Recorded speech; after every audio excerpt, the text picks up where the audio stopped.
CMR ఇప్పుడు మరింత వైభవంగా విశాలంగా మన ఉప్పల్లో గ్రాండ్ రీఓపెనింగ్ 28 మార్చ్.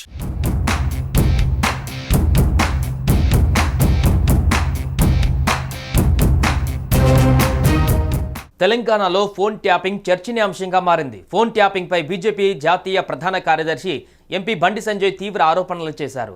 గత ప్రభుత్వం 18 మంది ఇంటెలిజెన్స్ సిబ్బందితో తనపై నిఘా పెట్టిందని బండి సంజయ్ ఆరోపించారు. తన ఫోన్ ట్యాప్ చేయించి రాజకీయంగా నన్ను ఇబ్బంది పెట్టాలని బీఆర్ఎస్ నేతలు కుట్ర చేశారని బండి సంజయ్ ఆరోపించారు.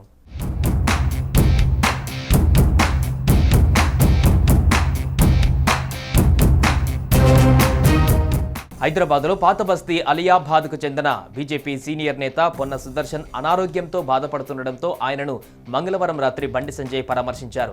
ఈ సందర్భంగా కరీంనగర్లో మంగళవారం లోక్సభ నియోజకవర్గ పరిధిలోని పార్టీ మండలాల ఇన్ఛార్జీలతో ఏర్పాటు చేసిన సమావేశంలోనూ సంజయ్ మాట్లాడారు. గత ప్రభుత్వం 18 మంది ఇంటెలిజెన్స్ సిబ్బందితో తనపై నిరంతరం నిఘా పెట్టిందన్నారు. ఎంతమందిపై నిఘా పెట్టి తద్వారా రాజకీయ లబ్ధి పొందారా అన్నది తేలాల్సి ఉందన్నారు. ఫోన్ ట్యాపింగ్లో ఎంతమంది ఉన్నారన్నది ఒక్కొక్కటిగా బయటికి వస్తుందని, ప్రస్తుతం అరెస్ట్ అయిన పోలీసు అధికారులు ఎవరి ఒత్తిడితో ఇలా చేశారన్నది బయటపడాల్సి ఉంది.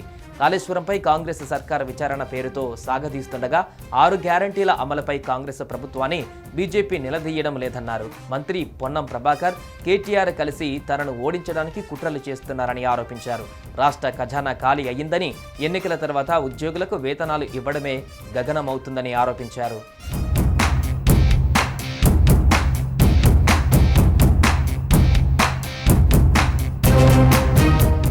సుమన్ టీవీలో మీ పర్సనల్ అండ్ బిజినెస్ ప్రమోషన్స్ కోసం కింది నెంబర్కి కాంటాక్ట్ చేయండి.